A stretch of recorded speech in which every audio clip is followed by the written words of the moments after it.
visitem o estande do Fraternidade Sem Fronteiras, que está em uma campanha maravilhosa, não sei se vocês sabem, a ONG Fraternidade Sem Fronteiras agora adotou um projeto aqui da Paraíba, que é o projeto da nossa querida amiga da microcefalia, né? Doutora Adriana, as crianças que têm microcefalia em função do vírus Zika e outras questões, agora estão nessa parceria com Fraternidade Sem Fronteiras. Então, quem puder ajudar, aderir a esse projeto, por favor, depois visitem o estande, que o pessoal está lá sozinho, triste, carente, precisando de um aconchego. Nós gostaríamos de chamar para esse momento especial de diálogo interreligioso o nosso amigo Hugo Borges, responsável pela abordagem judaica. Hugo.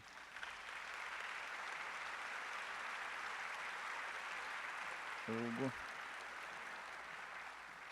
por favor. Shalom, seja bem-vindo. Queríamos chamar também a responsável pela abordagem católica, nossa já conhecida e amada irmã Aila.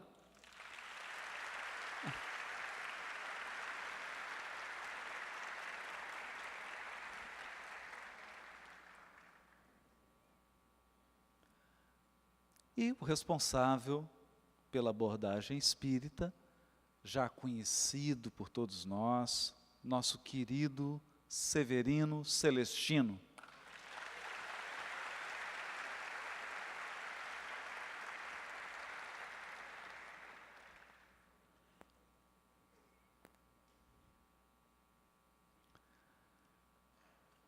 Queríamos aproveitar esse momento para explicar um pouco como será a dinâmica desse encontro, desse diálogo.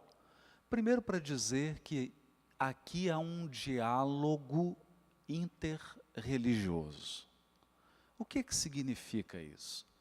Significa que o nosso companheiro Hugo, representando a abordagem judaica, ele está aqui integral, ele está aqui livre. Nós estamos todos aqui para ouvir a abordagem dele de maneira respeitosa. Então ele não veio aqui para que todos concordem com ele, ele veio aqui para expor o seu pensamento, a sua abordagem, e isso é o diálogo. Então nós não estamos aqui em busca de um mínimo, de um máximo divisor comum ou um mínimo múltiplo comum. Não, estamos aqui para o diálogo, e no diálogo alguns pontos apresentam divergência, outros pontos apresentam a convergência, mas de uma coisa nós temos certeza absoluta, que é a certeza do respeito, a certeza de que a dignidade da pessoa humana será assegurada, a certeza de que, não obstante as divergências, nós estamos aqui para privilegiar a grandeza da vida, o respeito à vida, à individualidade, à expressão, à crença religiosa. Temos também a nossa querida irmã Aila, que trará a sua abordagem com liberdade, também sem preocupação de ter que forçosamente coincidir com a nossa abordagem espírita. Pelo contrário, ela trará sem nenhum constrangimento a sua abordagem, o seu pensamento. E temos nosso querido professor Severino Celestino, que já tem uma larga experiência de muitos anos na universidade aqui, do diálogo interreligioso, inclusive com uma pós-graduação, participando dessa pós-graduação em Ciência das Religiões, onde ele com muito empenho, com muito cuidado, tem promovido e tem sido um defensor desse diálogo e tem aproximado inúmeras comunidades católicas, protestantes, judaicas e espíritas, para que a gente possa ouvir uns aos outros e aproveitar a experiência que o outro tem a nos oferecer. Então, cada qual fará uma apresentação que não poderá ultrapassar 30 minutos, e depois da apresentação de cada um deles, nós voltamos aqui para um bate-papo, uma troca com base naquilo que foi dito. E nós gostaríamos de convidar agora o nosso querido amigo Hugo Borges para nos trazer a abordagem judaica, lembrando que hoje é um dia muito especial e nós gostaríamos de agradecê-lo e agradecer à sua comunidade que o liberou hoje, porque nós estamos em pleno Shabat. Então, para nós é uma honra tê-lo aqui nesse dia muito especial para a sua tradição, mas como ele vai falar da Torá, tem aí uma exceção, né? Hugo, por favor, fica à vontade. Fica à vontade.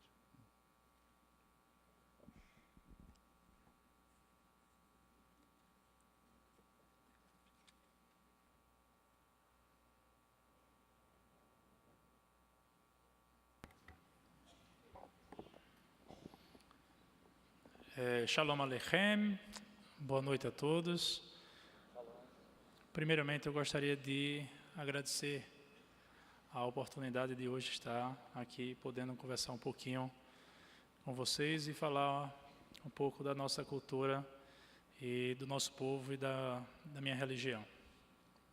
Como foi falado pelo nosso amigo Haroldo, eu estou aqui representando o judaísmo e eu estou como presidente do Centro Israelita da Paraíba e faço parte da comunidade aqui sefaradita Shomé Israel, que é uma comunidade que é aqui em João Pessoa, e de antemão já gostaria de convidar todos que quiserem fazer parte ou conhecer um pouquinho mais da nossa cultura. Eu sou formado em administração e hoje sou estudante da UFPB de Ciências das Religiões, com muita satisfação, com muita honra. Não tive a oportunidade ainda do nosso Raham, Severino Celestino, ser o meu mestre, mas terei essa oportunidade em breve. Vamos lá, né? Vamos à apresentação.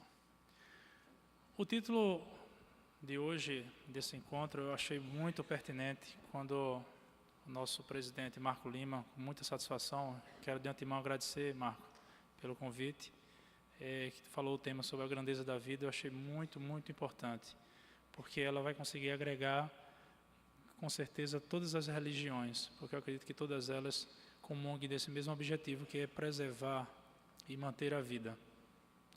E eu quis iniciar aí com as duas tábuas das ordenações ou mandamentos, porque essas duas tábuas estabelecem as leis para toda a humanidade, para quem delas acreditar. E essas duas leis, essas duas tábuas, elas são divididas em 5 ordenações cada uma, porque a primeira, a da direita, para vocês aí a da direita, é a nossa obrigação para com Deus. E a segunda é a nossa obrigação para com o nosso semelhante. Ambas estão diretamente associadas à grandeza da vida. Por quê? Porque é o respeito e a valorização para o Criador que nos concedeu a vida, e a outra é a do semelhante, com a qual nós vamos compartilhar e enaltecer essa grandeza juntos. Então é importante que a gente inicie com essas duas tábuas, porque elas têm muito a nos revelar dentro do contexto dessa grandeza.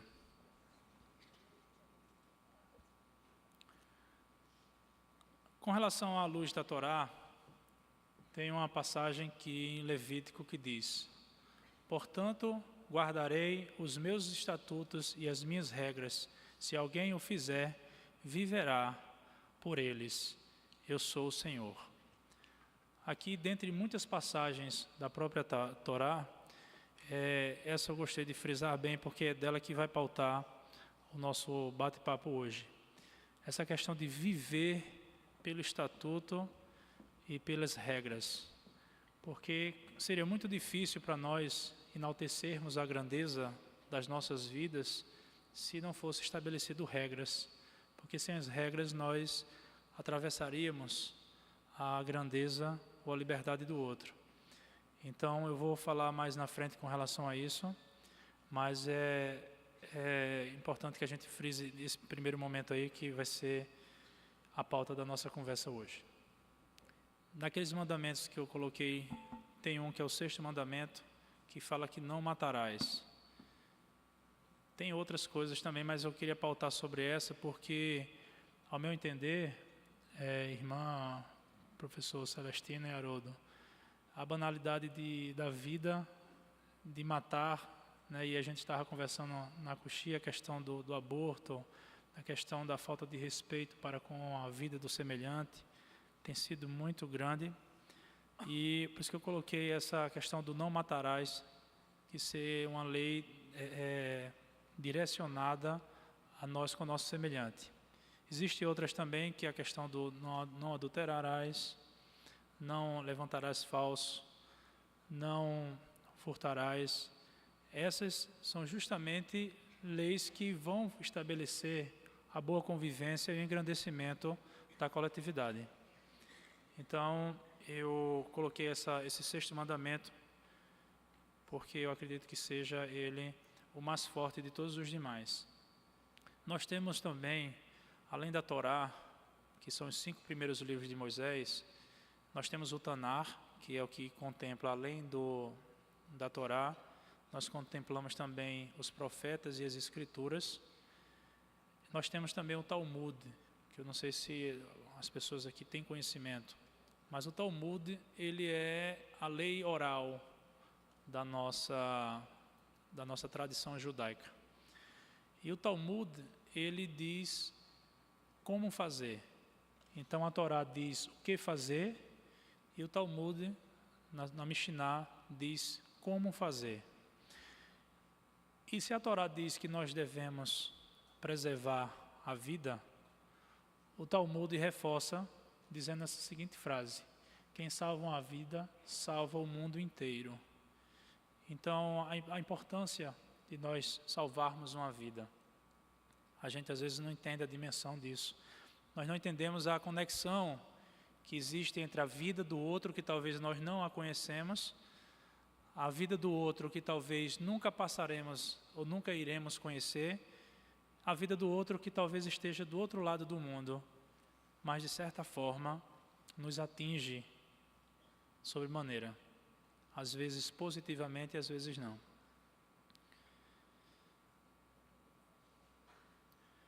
Existe uma expressão no judaísmo que é Pikuach Nefesh.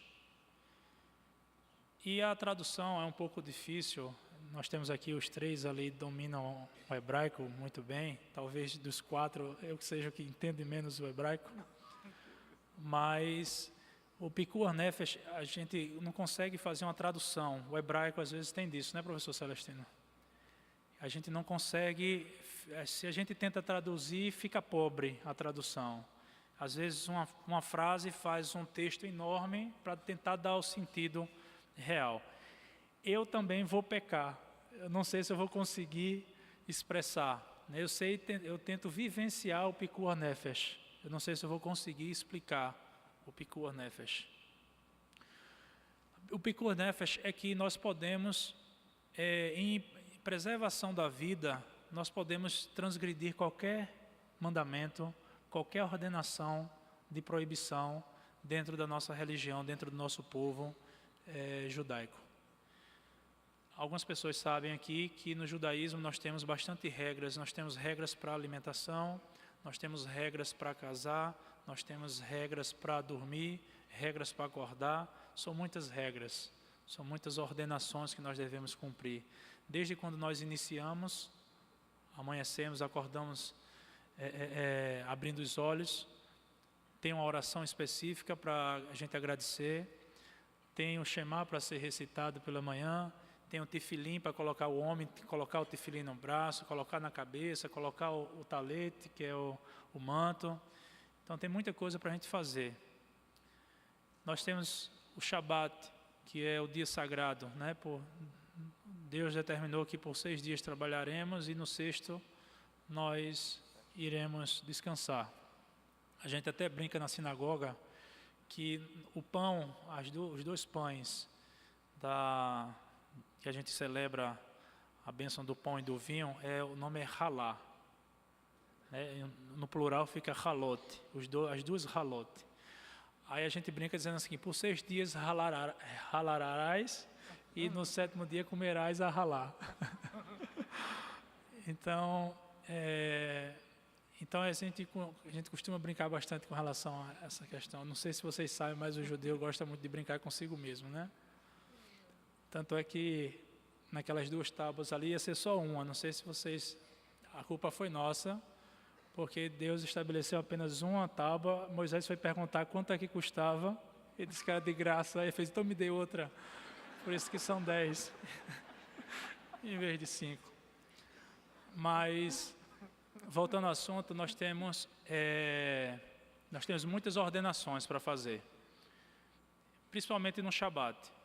Porque no Shabat é o dia santo, a gente tem que separar dos outros dias. Isso aí Deus disse, olha, vocês são um povo muito casca grossa, vocês são muito ruinzinhos para poder entender e aceitar o que eu quero. Então vamos separar bem esse dia. Então no 7º dia você não vai fazer isso, não vai fazer isso, não vai fazer isso, não vai fazer isso. A gente se limita a fazer orações, comer e brincar, né? Bater papo. A gente não trabalha, a gente não evita fazer algumas outras coisas. Mas para preservar a vida, para fazer o que tem que ser feito para manter e preservar a vida, é permitido transgredir todas as leis estabelecidas.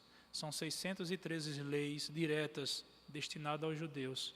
Nós podemos quebrar todas elas se a gente for usar a lei do Pikuah Nefesh. Então, dada a importância que é a valorização e a grandeza da vida. No judaísmo nós temos bastante isso. Eu fiz um breve histórico aí do judaísmo, começando ali pelo rei Davi, aquele primeiro lá do lado esquerdo. E o rei Davi era era um homem segundo o coração de Deus. Então, uma pessoa muito boa, muito justa. Tanto é que nós temos a concepção de que o Messias, o Mashiach, vem diretamente da linhagem dele, dada a honra que Davi tem. Tanto é que Mashiach ben David, Messias ungido, filho de Davi. Então Davi era uma pessoa que ele sempre temia muito as leis de Deus. E tem um fato, tem muitas coisas na Bíblia, mas uma que me chamou bastante atenção, que é o dia que o rei Saul, que é o sogro dele, sai por Israel para matar Davi, porque sabia que ele seria o novo ungido pelo profeta, já tinha sido ungido pelo profeta Samuel e queria matar ele. E justamente onde Davi estava escondido na caverna, foi justamente onde o rei Saul com sua comitiva foram descansar. Então o Davi tinha o seu algoz ao lado dele, da qual poderia dar um basta aquilo. Poderia matar ele aqui agora. Era permitido. Lá diz, não matarás. Mas o Pikuah Nefesh dizia o quê? Para eu não morrer eu posso matar. Eu posso transgredir qualquer outra lei em detrimento, em benefício da minha vida. Então ele poderia matar. Mas ele não fez. Então o Pikuah Nefesh não necessariamente ele tem que ser aplicado. E se ele aplicou de forma paradoxal, porém atingindo o mesmo objetivo, que é a preservação da vida. Ele preservou a vida do seu algoz, que mais tarde ele não precisou ter que sujar suas mãos de sangue com a vida do seu sogro. Então, para mim é um motivo de muita satisfação, muito orgulho ter tido esse homem em nossa vida. O segundo abaixo dele é o rei Salomão. E o rei Salomão tem uma passagem que fala bastante, e muita gente no meio que não é judaico, a questão das prostitutas, da questão do filho que vai para lá para ser julgado, quem era a mãe daquele filho. E Salomão sabiamente disse, vamos fazer o seguinte, vamos cortar a criança ao meio e dar para cada mãe, porque cada um que está reivindicando a sua parte, nada mais justo do que cortar a criança ao meio, cada um fica. A mãe verdadeira, não sei se aqui pariu, é uma incógnita, mas a mãe verdadeira disse não, deixe que ela fique com a criança, ela é a mãe. É a preservação da vida. Pikuah Nefesh. É preservar a vida. Então, mesmo que ela estivesse certa, ou poderia otorgar para ela o direito de mãe, ela, para preservar a vida, ela preferiu destinar a outra mulher o seu próprio filho. No meio aí tem a guerra de Yom Kippur. Yom Kippur, pessoal, é um dia muito forte para todo judeu. Judeu que é religioso, que não é religioso, judeu que é reformista, ortodoxo, conservador, o que for, ele em Yom Kippur, ele procura seguir a risca, porque ele tem muito medo. Porque o Yom Kippur é o dia do juízo, é o dia do julgamento entre que Deus vai fazer com que o nome dele esteja no livro da vida para aquele ano que se inicia ou não. Então nós chamamos que, se o Shabat tem restrições, Yom Kippur é chamado Shabat HaShabbatot. Ou seja, ele é o Shabat de todos os Shabats.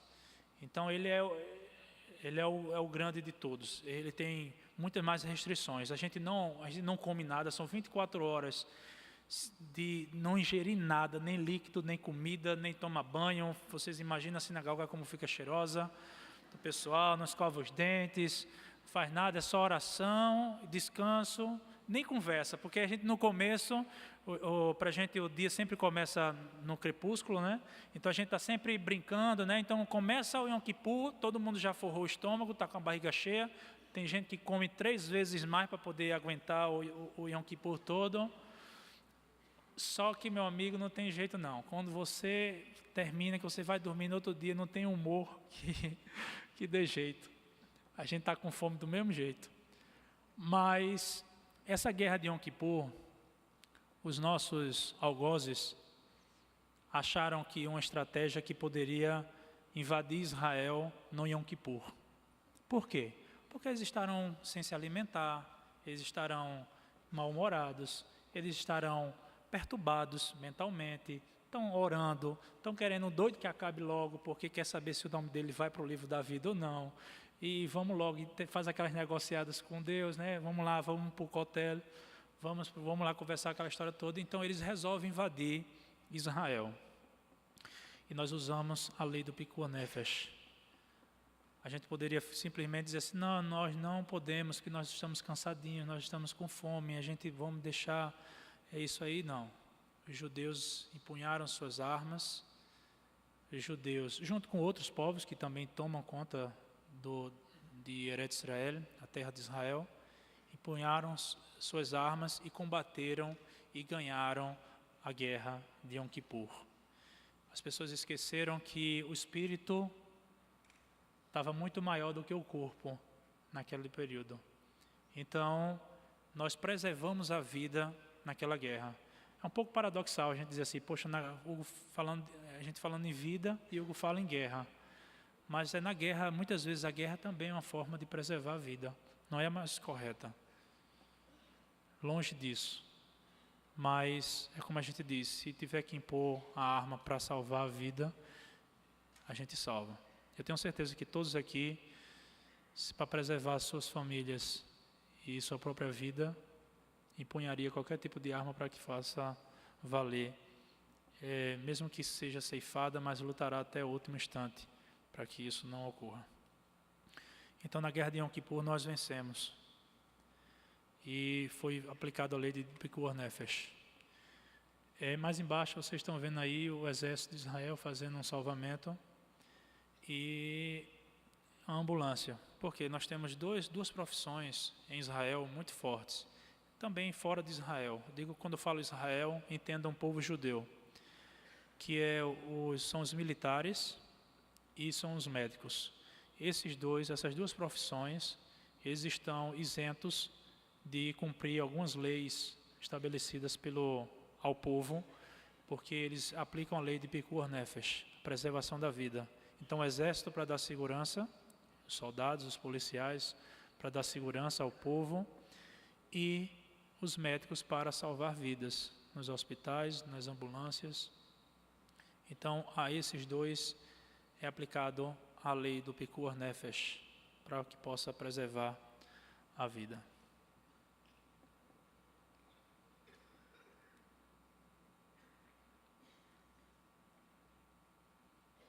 Deixa eu voltar um pouquinho.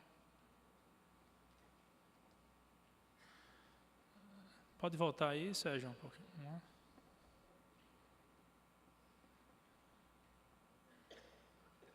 Isso, obrigado. Eu fiz um históricozinho aí com relação à parte religiosa. Aí entrei na parte entre religião e Estado. Eu gostaria de tocar agora um pouquinho sobre o Estado. Vou ser bastante sucinto com relação a isso. Em 2011, esse soldado que está ao lado do nosso primeiro-ministro Benjamin Netanyahu, o nome dele é Gilad Shalit. Gilad Shalit estava de folga e foi sequestrado por terroristas. E ele precisava, houve uma negociação, uma grande negociação, e foi uma comoção porque o primeiro-ministro Benjamin Netanyahu decidiu que iria negociar com os terroristas. E foi liberado 400 terroristas que estavam condenados à prisão perpétua por atos ou por terrorismo, por ato de terrorismo ou terrorismo. Mas só que foi perguntado a Bibi Netanyahu por quê. Com a vida de um judeu não se negocia. E ele escreveu ali, não se pode perder uma vida, principalmente sendo de um judeu. Então, Pikur Nefesh, a gente não negocia com a vida, principalmente quando ela está para ser ceifada. Então, mesmo que seja ela é importante para nós. Ultimamente, houve o conflito aí da Síria, o pessoal tem acompanhado, e Israel, que poderia não se compadecer, mas assim o fez, disponibilizou a equipe médica e militar e atendeu mais de 3.000 sírios que foram feridos nessa guerra civil e enviou também mantimentos e roupas. Então, também um ato de glorificar e valorizar a vida. Então, quer dizer que nós não só nos estabelecemos a nossa responsabilidade, não só pelo aspecto religioso, mas pelo aspecto civil também.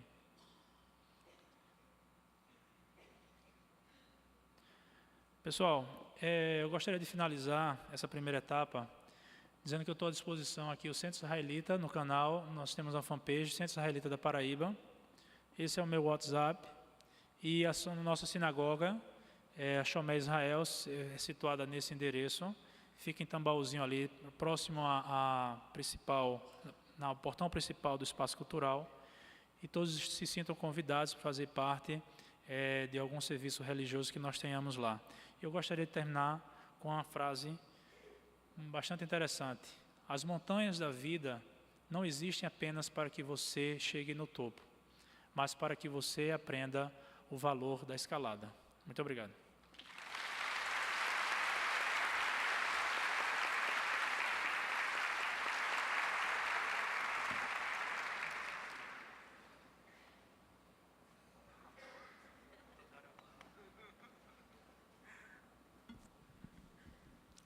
Agora teremos nossa querida irmã Ila, e ela...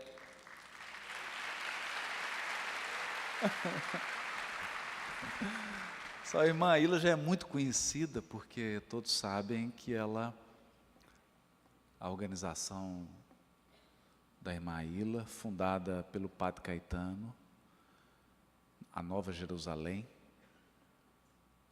tem como linha mestra o diálogo interreligioso. Então a irmã Ilha tem percorrido o Brasil inteiro, a convite de muitos grupos espíritas e casas espíritas, para ensinar a interpretação. Essa sua ideia aí. Agradeço muito o convite, mais uma vez, do nosso presidente Marco, né? E me sinto muito à vontade aqui, porque já conheço todos os amigos que estão aqui nessa sala. Já participei de conferências com o Rabino Hugo, o professor Celestino, já várias atividades, e o Haroldo, então, faz tempo. Então, agradeço muito também a família que me recebe, né, que é a Jandira e a Juliana. E a oportunidade, mais uma vez, de conversar com vocês. Ano passado, fez 10 anos do meu diálogo com o movimento espírita no Brasil.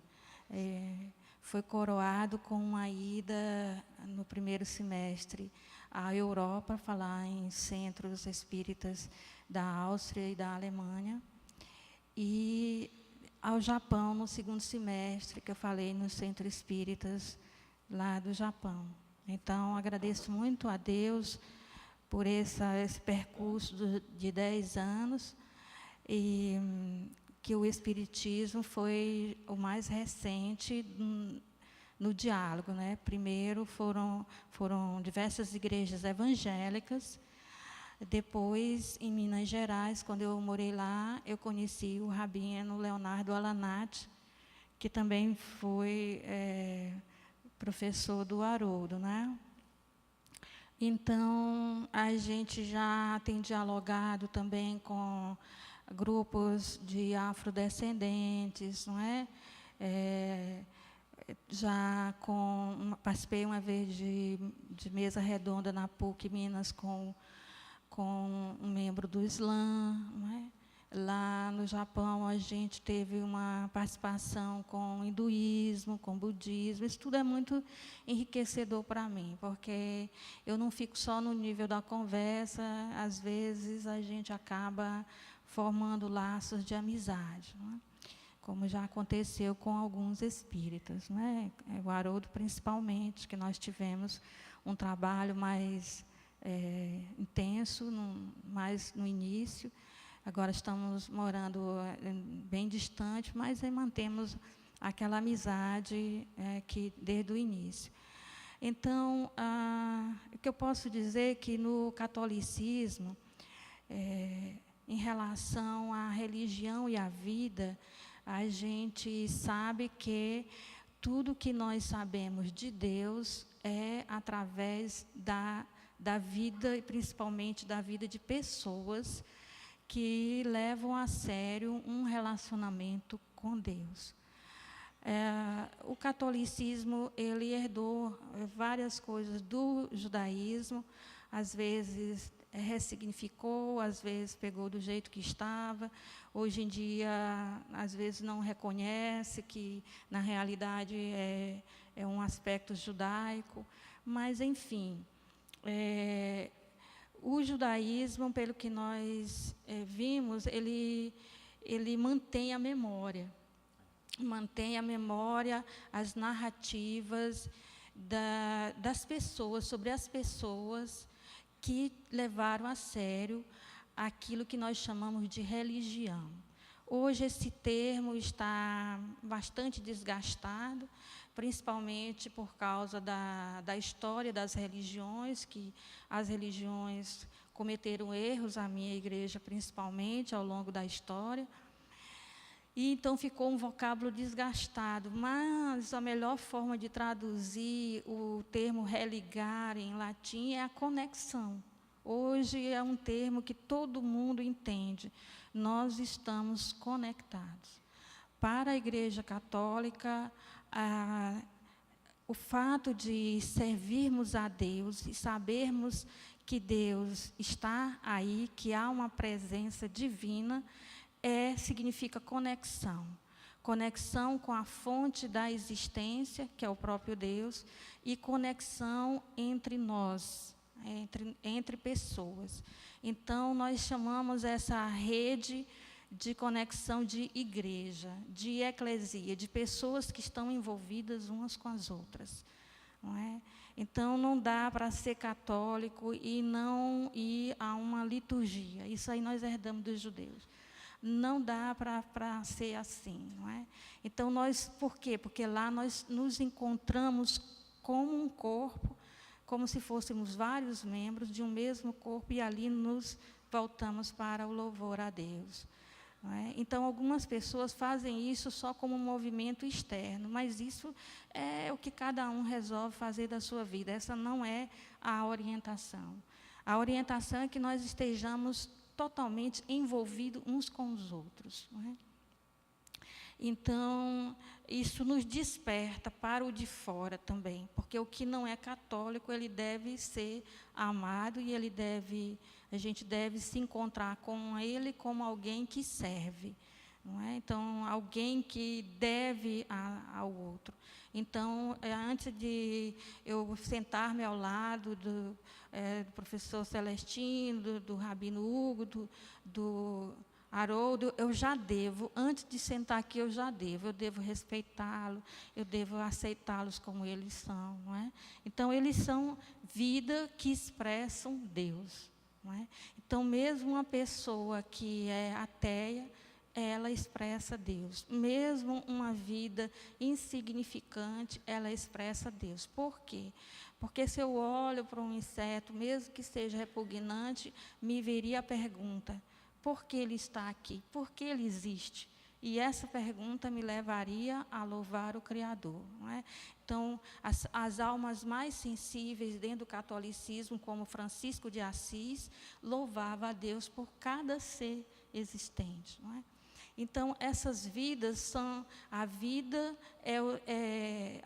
principalmente a vida humana, é um livro onde se lê a vontade de Deus.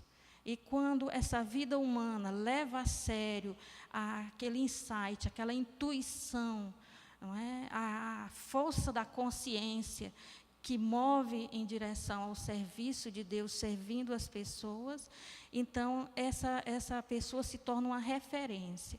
Então, no judaísmo temos os patriarcas, as matriarcas, os profetas, não é? Ele veio falar sobre a grandeza da vida e falou sobre o Davi, falou sobre o Salomão. Não tem jeito, não é? Da gente ver o vínculo entre religião e vida sem levar em conta pessoas que são exemplos para nós, não é? Então, o catolicismo tem os santos. Os santos significam que a vida de certas pessoas é um livro onde se vê a vontade de Deus, se vê o que é o ser humano, porque a gente vê na vida de certas pessoas, como Francisco de Assis, Agostinho e outros, e como vocês também têm, Chico Xavier, não é? Como no judaísmo temos o Heschel, que ajudou muito os católicos, ajudou a Igreja Católica a se abrir. O Heschel, ele fez passeatas junto com os protestantes nos Estados Unidos, Martin Luther King, defendendo o direito dos negros. Não é? Então, a gente vê Gandhi. Não é? Então, em todas as religiões, há pessoas que levam a sério a conexão. E parece que a conexão deles com a fonte é mais intensa, e por isso a conexão dessas pessoas conosco também é mais intensa. Então, aí a gente, mesmo iletrado, mesmo qualquer... Por que eles são, digamos, canonizados? Por que eles se tornam regra de vida para nós? Porque eles, na limitação deles, no contexto histórico deles, eles levaram a sério essa conexão com o divino e essa conexão com o humano. Eles praticamente se esqueceram de si para ajudar os outros a terem uma vida mais digna. Então, religião não é possível para nós sem vidas, e principalmente vidas que, ao longo da história, se mostraram como a pessoas levando a sério aquilo que Deus quer do ser humano. A gente olha para um Francisco de Assis, uma Teresa d'Ávila, e a gente se vê, na mesma hora, os próprios defeitos, os próprios vícios, as dificuldades que ainda não foram vencidas. A gente vê que a gente pode avançar, que eles são motivação para a gente melhorar. Não é? Então, isso aí é que é o mais importante. Então, é a vida, e a vida principalmente do humano, e a vida do humano, tanto que é aquele ser humano que é mais necessitado, que precisa de nós, quanto aquele ser humano que foi grande exemplo de serviço à humanidade, é que nos move a uma conexão mais forte com Deus, nos move a uma religião.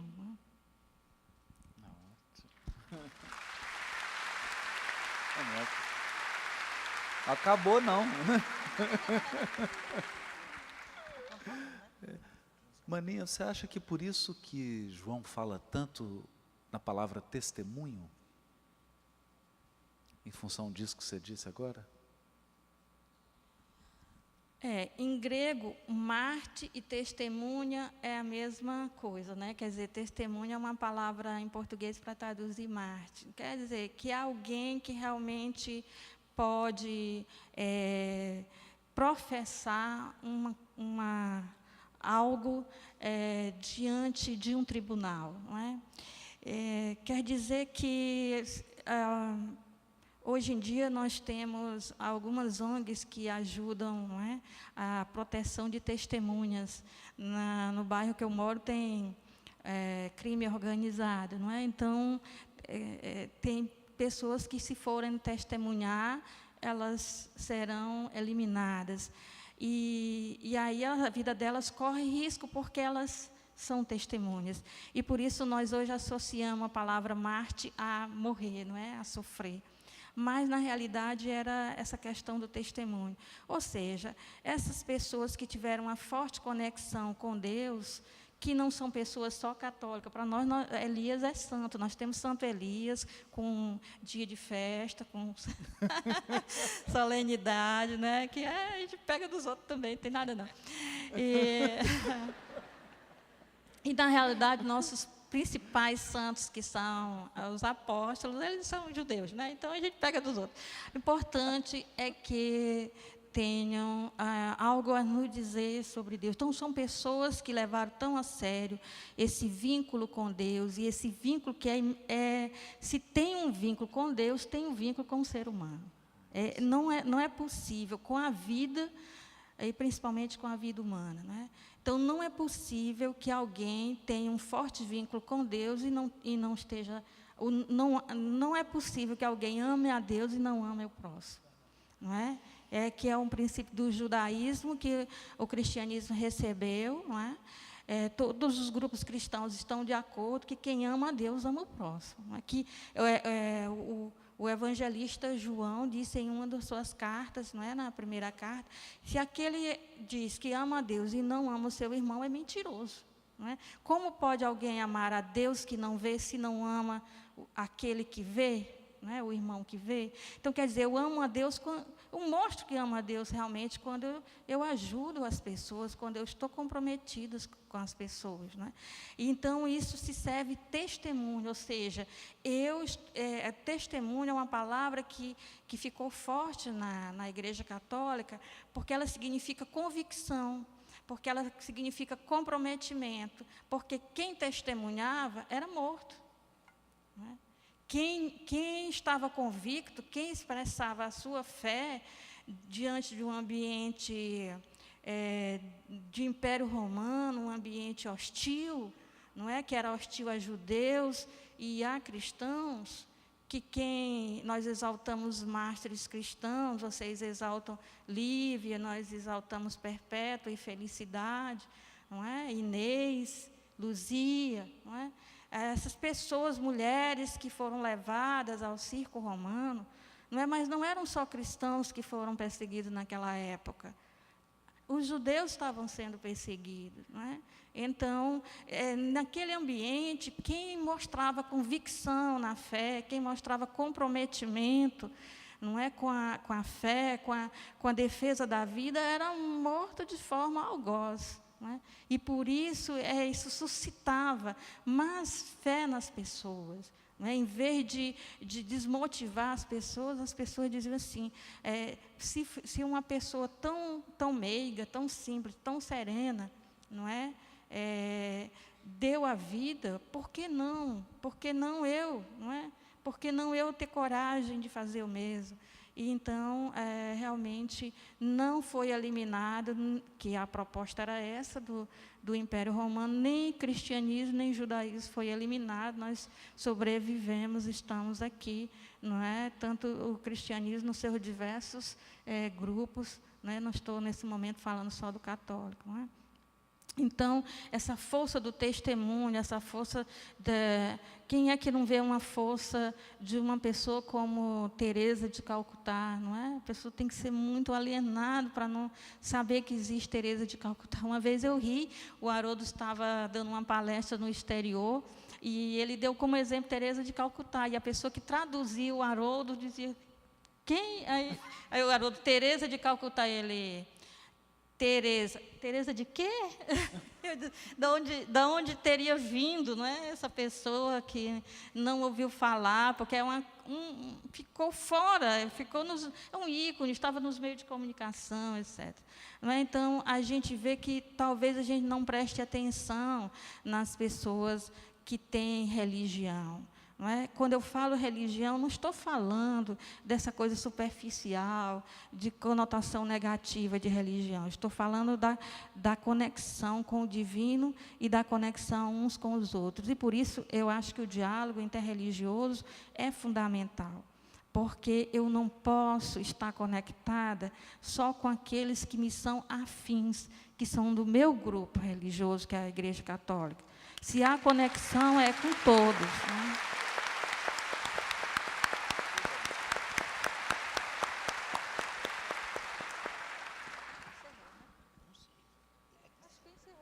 Tem mais um pouquinho só. Foi até bom você ter falado isso, que era a última coisa do nosso combinado, o último gol. Porque, né, Maninha, você sabe do esforço que é preciso ser feito para que a gente consiga resgatar hoje, nessa sociedade, o valor da religiosidade. Porque a gente fala em religião, gente, aqui eu preciso confessar aqui, né?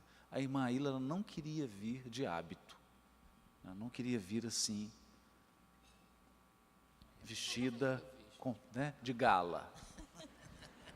Queria vir como professora, que ela né, à vontade. Então. Mas o Marco pediu que ela viesse por conta da visibilidade, para que representasse e desse um peso ao nosso respeito à tradição católica e à Igreja Católica, aqui representada por ela, né? E pelos espíritos também católicos que estão aqui, cheio aqui no auditório, né? Acompanhando, padres e freiras, já sem corpo, mas não sem o hábito. Era espírito com hábito, né? Sem corpo, mas não sem o hábito. Né? Era espírito já muito hábito. Não é? E nos parece que tem, no mundo de hoje, a gente tem comentado muito isso, né, Maninha? No mundo de hoje é muito comum o discurso superficial. Então você fala uma coisa que tem 1 milímetro de profundidade e 1 milhão de quilômetros de extensão. Então é isso que faz sucesso hoje. Não é? Então parece que virou uma moda, falar assim, não, religião, eu odeio religião, porque hoje também é chique odiar, você tem que odiar alguma coisa. Né? As pessoas têm que odiar alguma coisa. Não é? E quando se fala a palavra religião, a pessoa já logo identifica totalmente religião com liturgia, com o conjunto de regras, que são elementos consequentes, não é, Maninha? Então, a gente queria que você desse o seu testemunho aqui, Maninha, tendo em vista o seu trabalho todo na carta aos Hebreus, não é? E fechando aí a sua fala, né? Porque na verdade você já está falando isso desde o início que você começou a falar aqui, né? Qual que é esse sentido verdadeiro da religião? Que, quando se diz assim, o aspecto religioso, o que nós estamos querendo dizer com isso, na verdade? Né? Na essência. Bom, o aspecto religioso é moral, né? Em qualquer que seja a religião. Existem regras e existem liturgias para nos fazer melhor, para que a gente possa compreender melhor, para que a gente possa ser educado a sermos melhores, não é? Então, as pessoas às vezes não veem com bons olhos regras, não é? E acham que o fato de não haver regras nos torna mais livre. Nós não somos de opinião, eu falo como membro da Igreja Católica, nós não somos de opinião de que a falta de regra nos torna mais livres, não é? O cristianismo, ele é muito exigente. Uma regra que diz perdoar os inimigos, orar pelos que perseguem e abençoar a quem nos calunia, não é cristianismo light, é cristianismo exigente, não é? Então, é uma religião exigente. Só que essa exigência nos liberta, porque não há um fardo mais pesado e não há nada que escravize mais o ser humano que o ódio, não é? Que o rancor, que a falta de perdão. Então,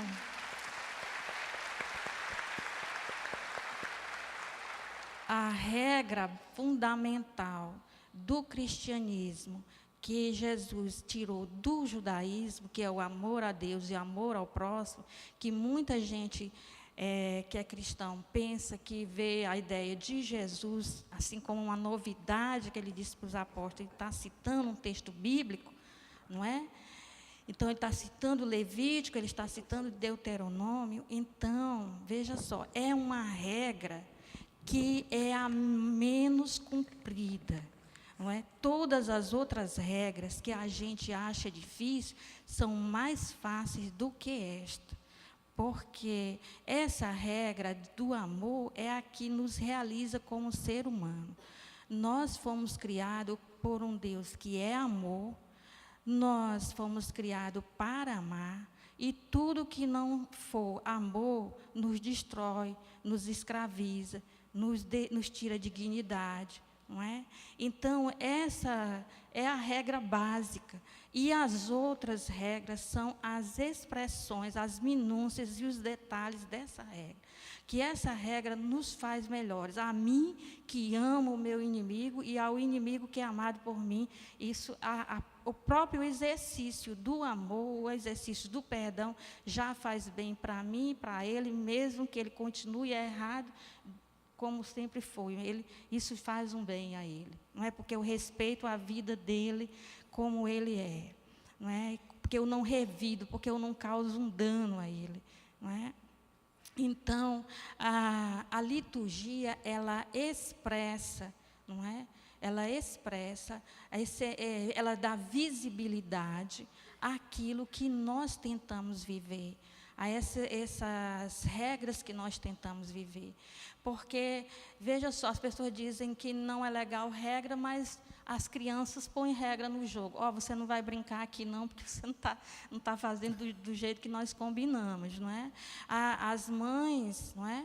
Elas dizem para os filhos, não faça isso. Não é? E eu me lembro da minha mãe dizendo para o meu irmão, que tive um irmão bem rebelde, que ele pedia para alguma coisa, ela dizia, não vai. E ele dizia, por quê? Disse, porque não vai. Por quê? Por que não? Por que, mãe? Porque eu sou sua mãe, estou dizendo que você não vai. Não é? Então, ele não tinha estrutura para compreender os porquês. Nem nós que estávamos ouvindo a conversa. A gente só se admirava, só se surpreendia da proposta dele, porque não passava pela nossa cabeça aquilo que ele sugeria para a mamãe. E a gente já ficava vendo, nossa, mas de onde que ele tira essas coisas, não é? E ela, firme, dizendo não é? Então, tem muitas coisas que a gente vê como nos mandamentos que ele mostrou aí, que tem lá, não matarás. Se fosse o código de Hammurabi, eu diria, não matarás, porque se tu matares, tu terás tuas mãos cortadas, tu farás isso. Mas Deus faz, assim, alguma coisa que a minha mãe deve ter entendido logo. Não matará, porque eu sou Deus, estou dizendo para você não matar e ponto final. Não tem que explicar nada.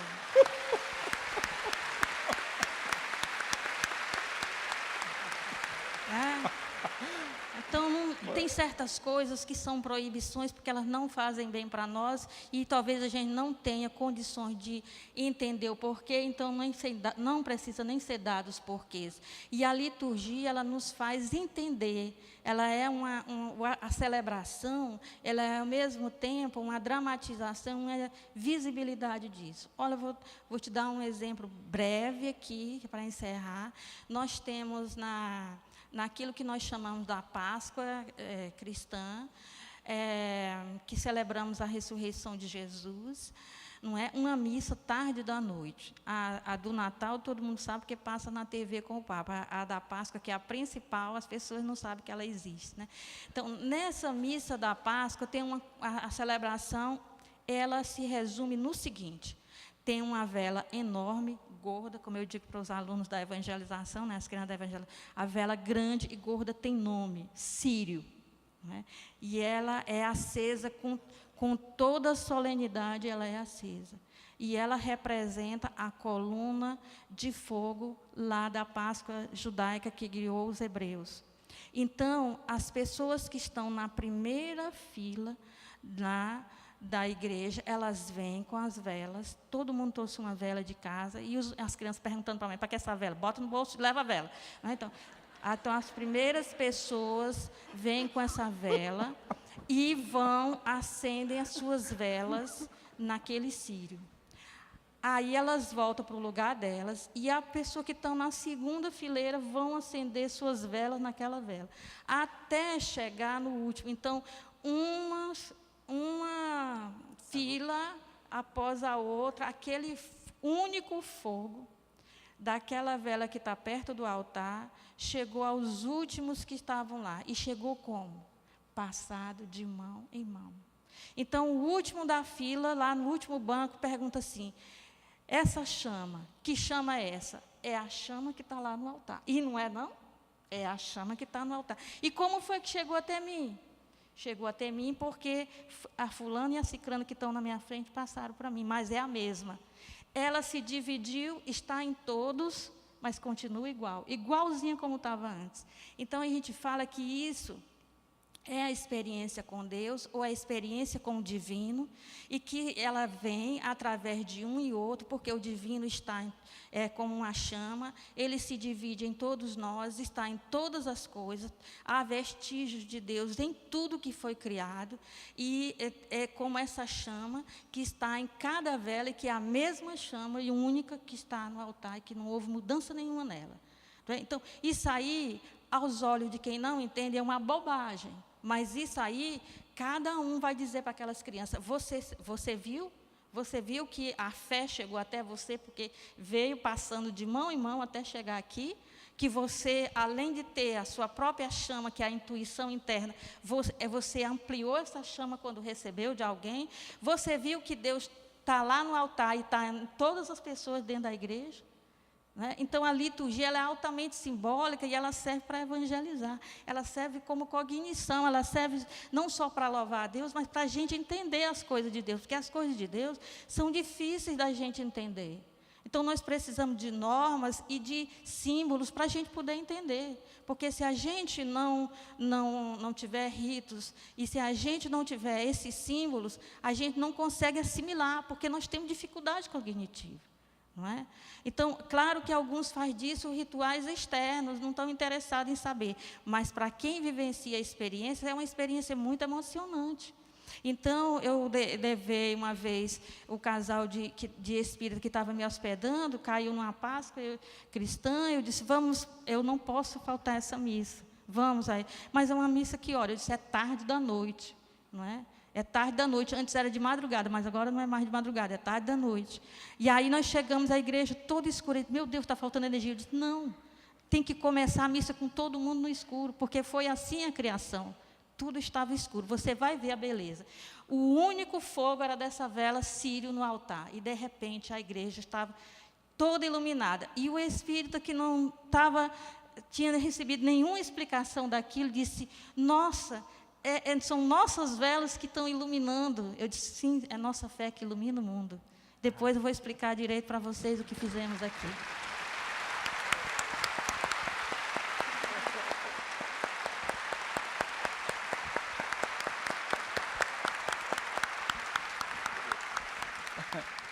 Então agora, não, tem mais, depois vai ter mais, né? Na volta do diálogo nós vamos ter uma pergunta que eu quero fazer para a irmã Aila depois, se o espiritismo tem um aspecto religioso. Severino, mas eu quero que ela responda, porque na gente eles não acreditam não, tem que ser uma freira. Com a palavra o nosso amigo Severino Celestino.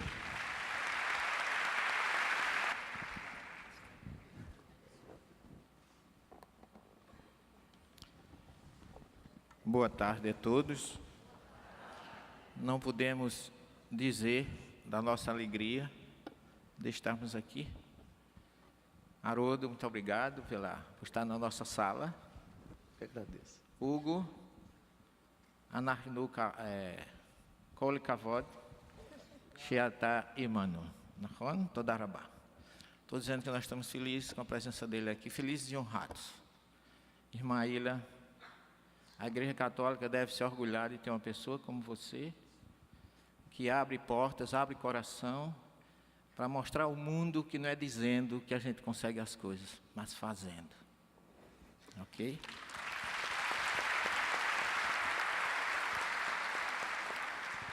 E a Federação Espírita Paraibana está de parabéns, de proporcionar um desejo de Kardec, de unir os diferentes no amor maior. Então, o nosso presidente Marco Lima, que muito honradamente, sintonizando com a doutrina, permite que nós tenhamos uma comunhão ou uma comum união nesta sala que nós estamos tendo agora.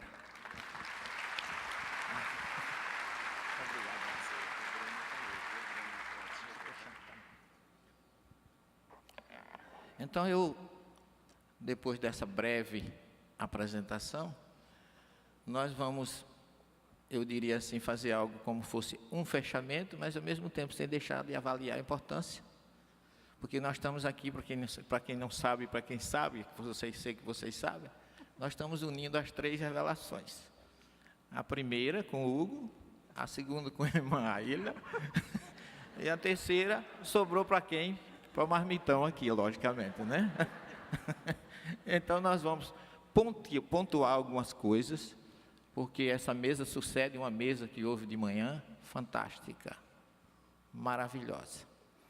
E o doutor Décio terminou dizendo que a vida não tem definição. A vida não se define. Mas, mesmo se a gente conseguir definir a vida, nós podemos dizer que por trás da vida existe o amor. Isso não precisa de definição. E esse amor é o amor que vem de Deus. É esse amor que, através desse amor que vem de Deus, Ele trouxe um representante maior, que é o nosso irmão maior, o nosso querido representante maior do nosso planeta Terra, Jesus de Nazaré. Que é aquele que veio em missão maior e que veio trazer para nós. Para onde é que aponta, hein? Eu estou apontando, já apontei para todos os lados. Eu não estou conseguindo. Por gentileza, vocês podem passar aí quando eu... Isso, aponta de novo. Aponta de novo. Isso. Eu queria aproveitar para dizer que hoje é 6 de janeiro de 2018. Então, há 150 anos, no dia 6 de janeiro, o mestre leonês Allan Kardec trazia para o mundo a Gênese, que hoje completa 150 anos, a sua última obra.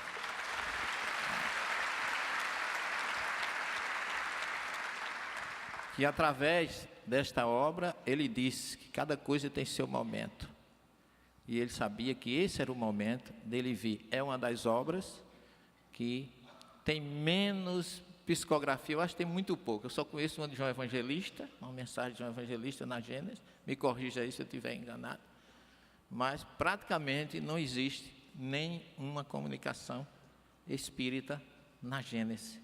O que mostra que é o resumo daquilo que Kardec pensava e agia, e com humildade ele diz que o que ele trazia ali poderia ser mudado a qualquer momento, porque ele não se considerava o dono da verdade final, que haveria com certeza outros conceitos. Ele nos apresenta o elemento material e o elemento espiritual como as duas grandes forças que regem o universo.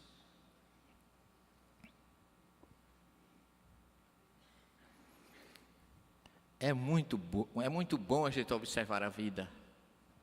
A gente vê uma mãe com um filho nos braços, sensibiliza, mas a gente não sabe o que está por trás desse gesto, desta visão maravilhosa de um ser que é sustentado por outro. Eu vou dar um passe nesse apontador,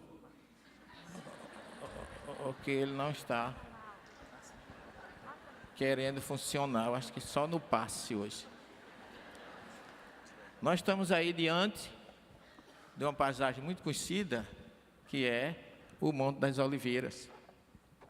E o Monte das Oliveiras tem uma igreja, que é essa igreja aqui, que é chamada de Igreja das Nações, que muita gente chama Igreja da Agonia, mas aqui Jesus faz a sua última oração. Depois de descer do cenáculo com os discípulos, obrigado por terem apagado a luz. Eu não preciso aparecer, que apareça realmente o quê? E Jesus faz uma revelação que às vezes a gente até despretensiosamente lê e nem avalia a importância dessa oração que ele deixou registrada. Vizinha essas oliveiras milenares, que hoje a gente chega em Israel e os guias nos dizem que oliveiras como essa pode ter sido testemunhas da passagem de Jesus entre nós, porque a oliveira, ela não se planta. Depois de primeiro broto, fincado no chão, ela se autorreproduz indefinidamente. Então não precisa de polinização, nem de enxerto, nem de nada. Então nesse local, Jesus aproveita e faz uma revelação que serve para que nós entendamos a beleza da vida, a importância que ele representa para nós, porque nós fizemos a nossa tese de pós-doutorado lá na Pontífice Universidade Católica de Goiânia, em Goiás. Nós fizemos sobre o Messias no judaísmo. E essa tese foi muito interessante porque a gente acabou descobrindo, baseado nesse texto, e agora, Pai, honra-me junto a Ti com a honra que eu tinha antes que a terra e os céus existissem. Então Jesus faz uma revelação muito forte. Ele está falando de algo que a gente muitas vezes lê e não entende que ele está se referindo à criação do planeta Terra, que durante a assistência, vamos dizer assim, durante a criação desse planeta, Jesus já assistiu essa criação junto com Deus. E isso vocês vão encontrar, nós vamos encontrar na grande obra citada por Emmanuel, em A Caminho da Luz, essa, segundo as tradições que nós conhecemos, é a pedra sobre a qual Jesus se debruçou para fazer a sua última oração. Aqui tem uma coroa simbolizando o que ele passou e um ninho de pelicano, representando Jesus, porque o pelicano, quando o filhote tem fome, ele não tem comida, ele se autobelisca, tira a sua carne e o seu sangue e dá aos seus filhos, simbolizando o que Jesus fez para marcar a sua presença no mundo. Eu tenho a impressão que eu vou terminar às 5h30, porque esse negócio não vai me obedecer. Então Jesus, como bom pastor, ele chega dizendo que, lá em João 10:10, no capítulo que ele fala que ele é o bom pastor, que ele veio para que todos tenham vidas. Porque a criação do planeta, a palavra vida, Hugo sabe disso, em hebraico, ela não existe no singular. Ela é plural. Então, a gente pode muito bem traduzir isso, esse vidas aí que eu coloquei, não é erro de digitação, nem erro de computador, é um vidas consciente, que Jesus, ao assumir a direção do planeta perante Deus, ele providenciou para que nós tivéssemos condições de estar aqui.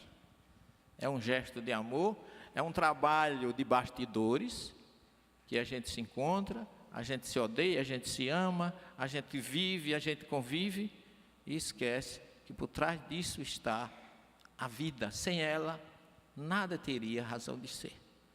Então, na verdade, companheiro, dá para dar um toque aí? Isso. Dá outro. Isso.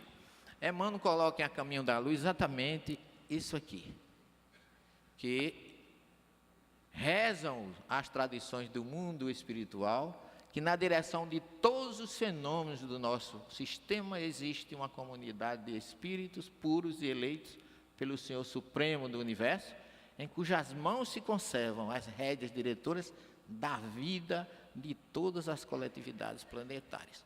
Quer dizer, Deus não está alheio a absolutamente nada. Pode passar, meu filho, porque se a gente está precisando de tempo, pode passar o outro. Isso. Então, isso aqui é o sistema solar, onde a Terra se desprende da sua órbita, ou melhor, ela se desprende da sua nebulosa para ficar numa posição colocada pelos espíritos, segundo Emmanuel, porque se ele não ficasse, a Terra não tivesse a posição exatamente que ela tem, não teria condições de vida no planeta. Então, significa que houve um projeto, alguém trabalhou para que acontecesse exatamente dessa forma. Pode adiantar, querido, eu vou ter que ficar pedindo aí a caridade alheia, para poder... Então, e a questão 125 do Livro dos Espíritos, a pergunta 21 do Livro dos Espíritos, nos diz que Deus, modelo de amor e de caridade, jamais esteve inativo. Pode passar. Então, ele está trabalhando para que tudo isso aconteça.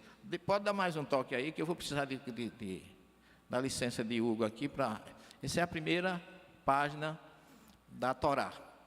Quem quiser ir lendo para ganhar tempo, pode. Não, pode retornar, por favor, volte. Então, eu coloquei essa palavrinha aqui. Aqui está escrito, Bereshit bara Elohim et hashamayim ve'et haaretz. Eu sei que vocês entenderam, esquece os outros, mas essa palavrinha que eu grifei, hashamayim, em hebraico significa água, ou águas. Então, a primeira criação do planeta Terra foi água. Isso a ciência hoje já está provando. Foi o que se falou de manhã aqui, o Beto e o doutor Décio. Então, Deus preparou o leito para que pudesse haver condição de vida no planeta. Nós somos 70% de água no nosso corpo. Nós somos 99,9% de água nas células reprodutoras masculinas e femininas. Então, é como a gente falava nos bastidores, a Torá tem tudo. Se você vai lá, você encontra as raízes no original. Pode adiantar agora, querido, por favor. O próximo. Então, a palavra água, em hebraico, o que foi que houve? Está todo mundo? Essa é a palavra água e essa é a palavra vida. Observem a semelhança. Que não há, a mudança é apenas uma letra. Aqui tem um maime e aqui tem um rete. Mas o resto é tudo igual. Ou seja, não existe vida sem água. Tá certo? A água é a base. Isso pode passar. Isso é provado lá no original. E a pergunta 63 do Livro dos Espíritos diz que a vida é um efeito produzido pela ação de um agente sobre a matéria. Esse agente sem a matéria não é a vida. Da mesma forma que a matéria não pode viver sem esse agente. Ele dá a vida a todos os seres que o absorvem e o assimilam. Então aí a gente já sabe que está falando do princípio vital. Pode passar, que a Gênesis explica isso também. Então a criação está aí, ó. Pode passar. Aqui tem uns textozinhos rápidos, eu quero mostrar a vocês. A palavra, aqui é a criação do homem, do pó da terra. Afar, min, hadamá. Ou seja, Adamá, terra. Adam, homem. E Adamá não é Aretz, como está lá no original. Aretz é terra, chão. Mas Adamá é a terra pura. É o que o Livro dos Espíritos chama de limo. E é o que Emmanuel chama de protoplasma. Então, esse protoplasma foi que veio povoar tudo e criar a criação física.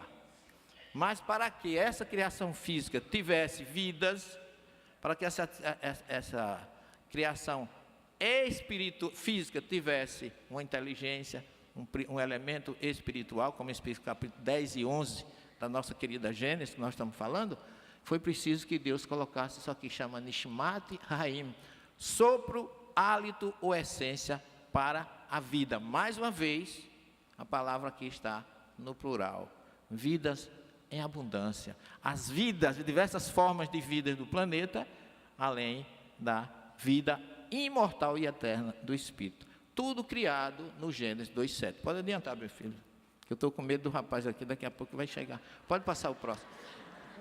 Então aqui é a tradução de que formou Yahvé Elohim o homem do pó da terra, soprou em suas narinas o sopro de vidas, e o homem se tornou alma vivente. Pode adiantar, por favor. A Gênesis entra novamente, mostrando que pode dar mais outro, pode passar. E aqui nós temos um pequeno esquema que eu acho que representa muito bem tudo que a Gênesis traz sobre isso. Deus, o elemento material e o elemento inteligente ou espiritual. Dele vem o fluido cósmico universal, que deriva a matéria bruta, o fluido vital, o perispírito, que aqui esses dois sem o perispírito formam a matéria animalizada, e o perispírito com o espírito forma o homem. Então aí nós temos um breve resumo do que está a criação para a vida por Deus, como está no Gênesis 2:7, que foi criado o elemento, o Afar Min Hadamá, como eu coloquei, e depois Deus vem e traz o que? O sopro, que é a essência da vida. Pode passar.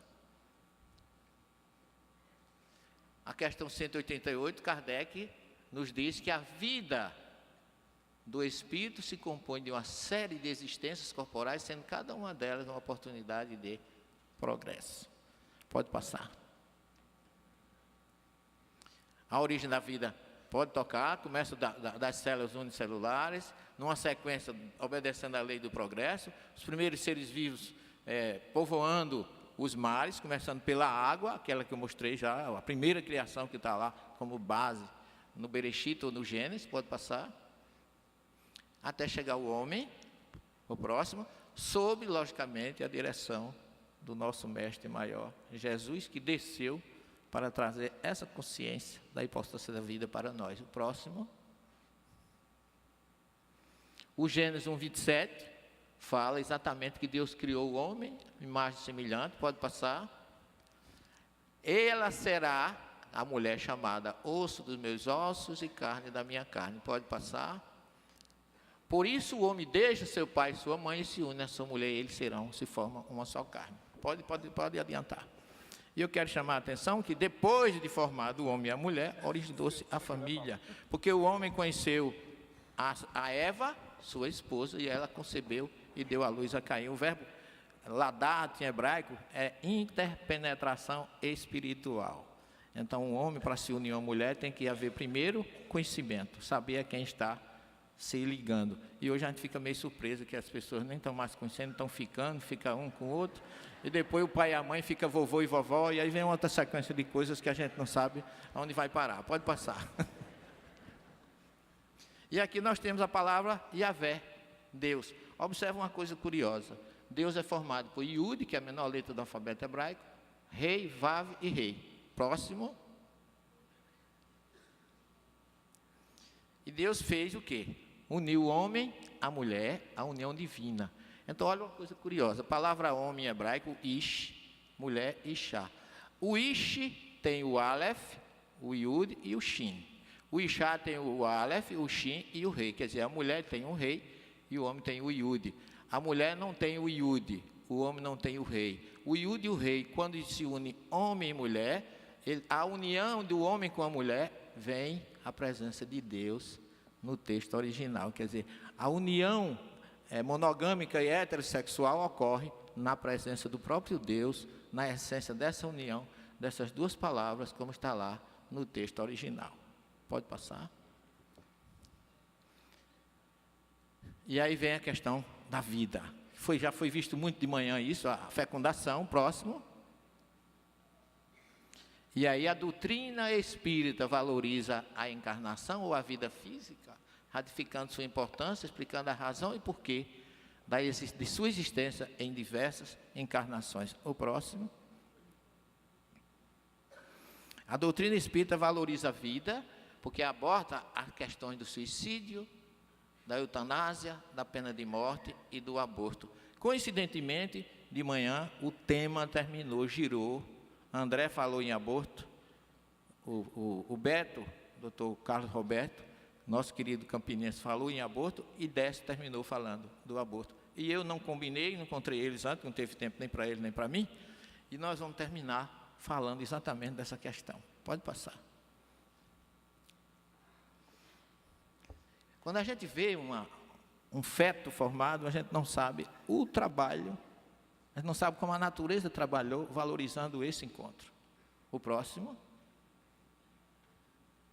Se você ler qualquer livro de embriologia médica, você vai encontrar como esse processo acontece, desde a fecundação, próximo. Desde a fecundação, que falou-se muito hoje na questão da luz espiritual que existe, para que esses 300 ou 400 bilhões de espermatozoides fecundem um só óvulo. E a maioria diz que só chega um, mas no meu caso, teve campeão e vice-campeão, primeiro e segundo colocado, porque eu sou gêmeo. Então aqui você tem a sequência, depois da fecundação. Gente, se você pegar um ovo, uma fecundação de qualquer animal, leão, elefante, cachorro, gato, o início é assim. O processo é semelhante a essa altura. Que força é que faz com que uma fecundação dessa, depois de 9 meses, a gente tenha o nariz, o olho, a cabeça, a boca, cada coisa no seu canto, organizadamente, sem nenhuma dificuldade, sem nenhum processo. É a mão de Deus. Eu imagino se a gente fosse fazer isso, não é? Quando terminasse os 9 meses, estava a cara nas costas, estava a orelha no pescoço, estava tudo misturado, porque a gente não tem força, nem autoridade, nem conhecimento para fazer isso. Temos que respeitar a importância. Ninguém tem o direito de interromper o milagre da vida. Pode passar.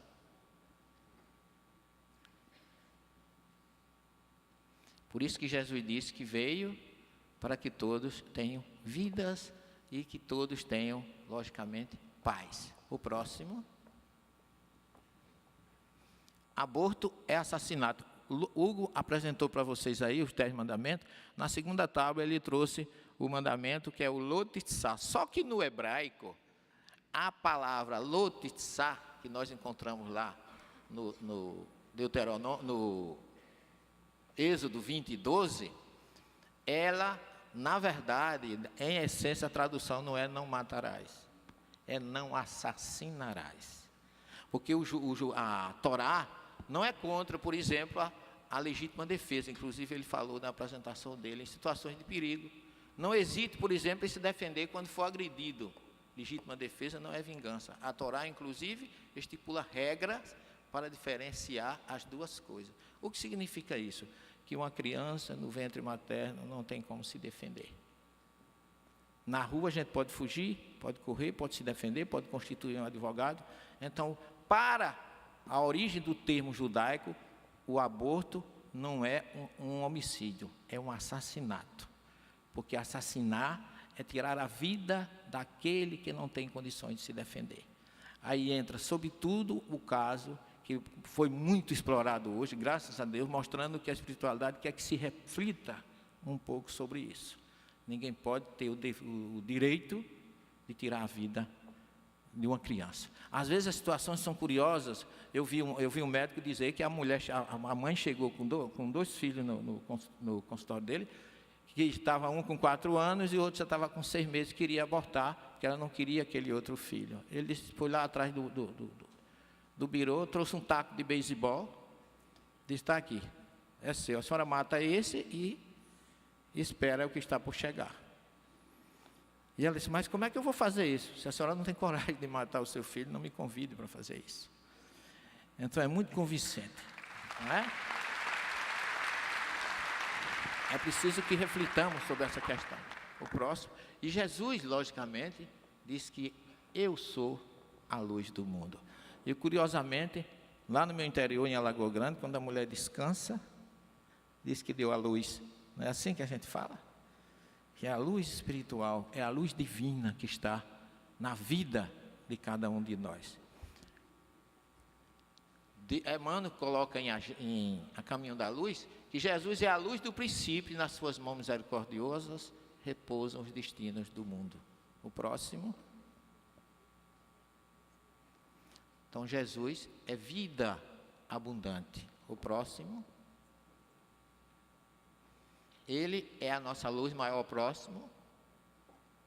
Busquemos a luz de Jesus, respeitemos a vida e valorizemos a maior criação de todos os tempos. Que ninguém define, não se define vida, mas com amor se conserva vida. Muito obrigado, uma boa tarde a todos.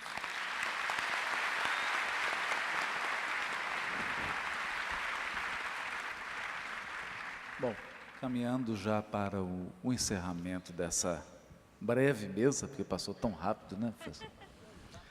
Nós gostaríamos, professor Severino, de convidar para integrar o nosso diálogo uma presença muito querida, porque já esteve aqui, que é o pastor Bruno. Por favor, pastor Bruno.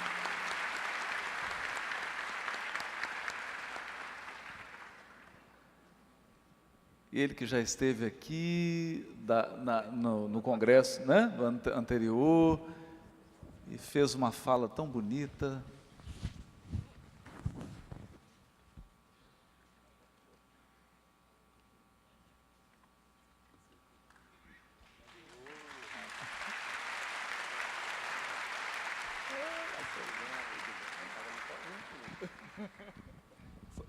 Ele disse que estava ali ouvindo tudo. Bom, então agora a gente gostaria de já encaminhar para as considerações finais, não é? E pedir a cada um aqui que nós temos um tempo, são 15 minutos nós temos, né, para essa finalização. E eu queria que cada um aqui falasse um pouquinho sobre duas coisas, bem breve mesmo, né? Primeiro, sobre o que sentiu dessa experiência do diálogo interreligioso. Como se sentiu aqui? Então, eu queria ouvir o Hugo, o pastor Bruno, a irmã Ilha, o professor Severino, do que sentiu, não do que pensou. Não quero uma coisa intelectual. Quero um depoimento do coração. O que sentiu? Que experiência foi essa? Da validade disso, se isso enriquece, como está sendo isso, né? E segundo, que cada um, segundo a sua abordagem, a sua visão, nos dê aí um depoimento sobre o que representa a religiosidade e a comunhão com Deus na sua comunidade. Então, vou dar um tempinho aí, começando. Estão prontos? Podemos ir? Vamos começar pelo Bereshit. Começar pelo começo.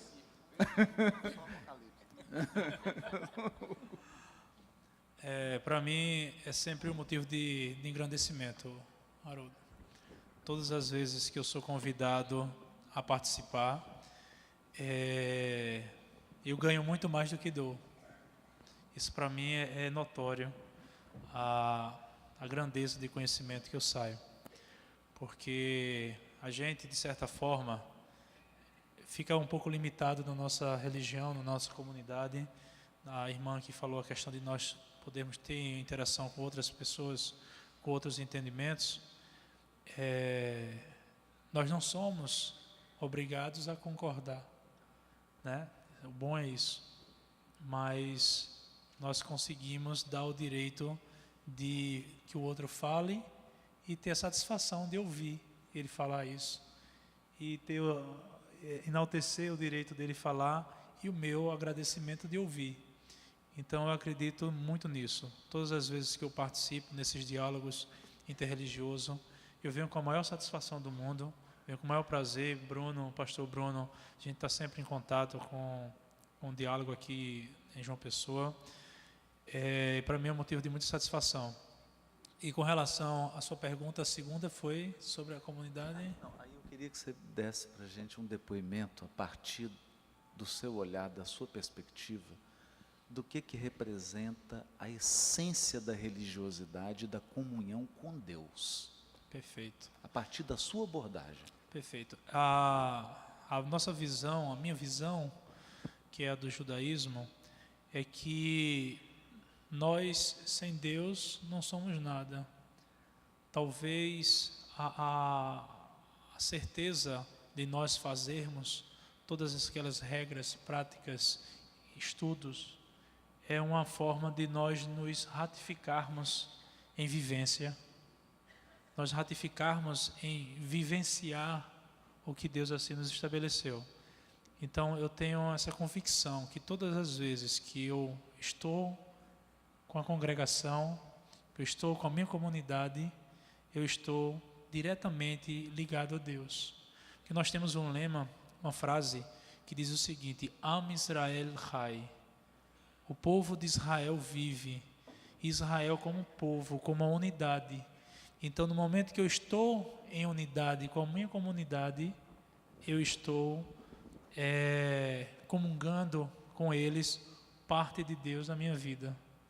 Tem outra frase nossa que nós recitamos 2 vezes ao dia que diz: Shema Israel, Adonai Eloheinu, Adonai Echad. Ouve Israel, o Senhor é Deus, o Senhor é um. Então é uma forma nossa de todos os dias ratificarmos que Ele é único na nossa vida e que Ele deve fazer o sentido de nossas vidas valerem a pena. Então muitas vezes a gente na congregação sempre costuma dizer que a gente às vezes vai, por exemplo, para a igreja, para um templo, para a sinagoga, para um terreiro, qualquer outro espaço religioso. Muitas vezes a gente vai achando que vai ajudar ou participar. Se eu não for, não vai ninguém. Se eu não for, não tem um brilho. Se eu não for... E aqui, hoje, isso aqui mostra completamente o contrário. Que nós somos parte de um todo, às vezes pequeno, se comparado à grandeza que é estarmos juntos. Então, eu acredito que essa é a mensagem que fica para mim no evento de hoje e o que a minha comunidade sempre pauta para que a gente possa estar tendo essa consciência.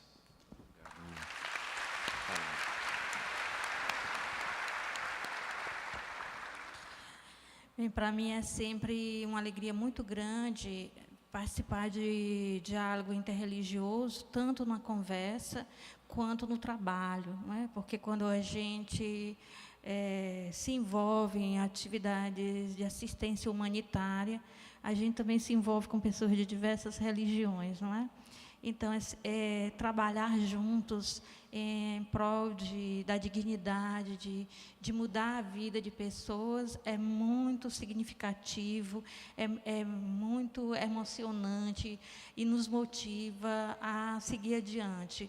E também essa conversa, não é? Em momentos que são proporcionados para a gente trocar ideias. É tão bonito a gente ouvir o diferente de nós falarmos, não é? Então, quando a gente escuta sempre as pessoas da nossa própria igreja, a gente já consegue adivinhar até o pigarro que ela vai fazer, né? A tosse que ela vai ter. Então, parece que é um discurso que você tem pouca novidade. E quando a gente escuta alguém que é de outra igreja, que é de outro grupo religioso, mesmo quando a gente não concorda, é tão bonito ouvir aquilo, é tão diferente, não é? As pessoas têm um motivo para acreditar naquilo, ela tem razões. É tão bom a gente estar lado a lado, com um grande respeito pelo o modo como o outro entende o sagrado, mesmo sendo um modo tão diferente do nosso. Eu não sei por que as pessoas buscam pontos convergentes. Eu nunca me preocupei com pontos convergentes, não é? Eu acho que nós somos membros do universo, não é? E o universo é o uno no diverso. É a unidade na diversidade. E Deus mesmo criou todas as coisas muito coloridas, muito diversificadas, não é? Não repetitivas. Então, nós temos o direito de ter a nossa experiência do sagrado, o modo como nós assimilamos, não é? Eu acredito que estar na Igreja Católica é o melhor para mim, porque é lá que eu me educo, é lá que eu posso me tornar um ser humano melhor. Mas não posso querer isso para outras pessoas têm o seu próprio caminho e deverão estar no grupo a que foram chamados por Deus para estarem, para lá crescerem e se desenvolverem. Não é? Então, ver o valor que existe no outro, não é? Na forma como o outro se relaciona com o sagrado. Não é? E eu vejo assim que as pessoas na Igreja Católica, elas pensam de forma muito diversificada, né? A gente brinca que para ser católico você precisa ter 3 coisas, que são 3 brancos, que é o branco da batina do Papa, né? Todo mundo tem que respeitar o Papa. É o branco da Eucaristia, né? Do pão, né?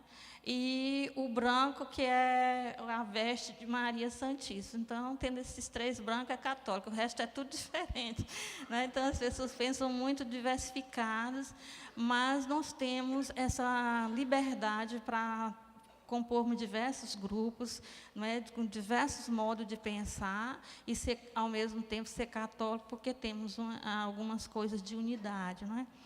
E vejo que essa questão do diálogo, essa abertura é um momento muito importante para a Igreja Católica, para o Papa Francisco, não é? Essa abertura da igreja para acolher. Eu acho que o termo acolhida é o termo que define o momento da Igreja Católica agora, não é? Então, alguns se rebelam um pouco, não se sentem confortáveis, mas é isso que nós estamos orientados a fazer, acolher o outro, na diferença do outro, respeitar a diferença do outro, em todos os sentidos, né? As opções que o outro faz, o estilo de vida do outro, respeitar, acolher. Nós não somos juízes. Se a pessoa estiver errada, deve entender com Deus. E a luta por justiça também continua, não é? Porque um mundo mais justo é um mundo em que realmente todas as pessoas poderão ter a liberdade de expressão, de se expressar. Um mundo que oprime, que obriga todo mundo a ser igual, é um mundo injusto, não é? Um mundo que não dá condições de que a pessoa tenha alimentos, tenha saúde, tenha educação, é um mundo injusto. E a outra coisa que eu acho que é um momento, além de acolhida e busca da justiça, se engajar para que haja justiça no mundo, é um momento que eu acho que está comum em diversos grupos religiosos, cristãos ou não, que é um momento em que o nosso mundo está passando, que a gente vê que o nosso mundo está mudado, o nosso mundo está num processo diferente, não é? Essa hipermodernidade ou pós-modernidade, uns chamam de transição, outros não sabem direito o que é, mas nós estamos caminhando para algum desfecho que vem aí, né? Alguns dizem Jesus está voltando, outros dizem nós estamos indo. Não importa os nomes, mas nós estamos intuindo. Acho que nós, como seres humanos que têm algum vínculo religioso, que têm alguma religião, que tem religiosidade, sente, intui que algo está sendo preparado, que, não é? Que algo deve, em breve, ter um desfecho, não é? Então, que vocês podem chamar de transição, essas coisas. Então, eu acho que isso aí é uma coisa que eu tenho percebido em todo o diálogo e acho que a maioria das pessoas está atenta para isso. Nós temos, na Igreja Católica, um momento celebrativo, que nós chamamos de advento, que é a preparação, não é, para essa mudança, né, para esse final dessa forma de viver tão egoísta, essa forma de viver tão cheia de rancor, de ódio, de guerra, de intolerância, e a passagem para um mundo mais cheio de paz, não é? De justiça, de misericórdia. Não é? Então, eu acho que é isso que eu teria a dizer agora sobre o momento em que nós estamos vivendo. Então, não existe assim a Igreja Católica pensando a mesma coisa que pensou há 100 anos atrás, ou não, a religião evolui, não é? Alguns podem ficar mais atrasados, alguns podem não se apropriar das mudanças, da abertura, mas essa não é a orientação oficial, não é? A orientação oficial para nós vem do Papa Francisco, vem do Concílio Vaticano II, que aconteceu há 50 anos atrás, e é um momento de abertura, que foi definido numa palavra, há 50 anos atrás, a palavra adornamento, quer dizer atualização, modernização, não é? Então, estamos tentando ainda viver isso, mas essa é a perspectiva, não é? A Igreja Católica atual, ela se pauta pelo acolhimento, a busca da justiça, não é? E é uma preparação para um advento, um momento novo que o mundo deverá passar.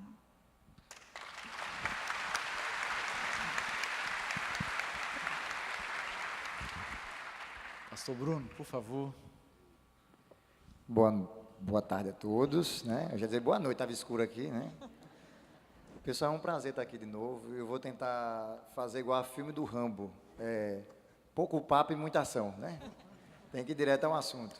Eu sempre fico muito feliz quando tem esses convites de participar das atividades ecumênicas, porque eu sou ecumênico, né? Eu prezo muito pelo diálogo interreligioso, há 10 anos que eu sou pastor ordenado, e eu tenho vivido isso na pele, essa emoção, né? E às vezes quando alguém pergunta, olha, vai falar o pastor, né? Aí quando me pergunta, você é pastor? Aí eu penso duas coisas sempre. Primeiro, o que é que ele quis dizer com isso?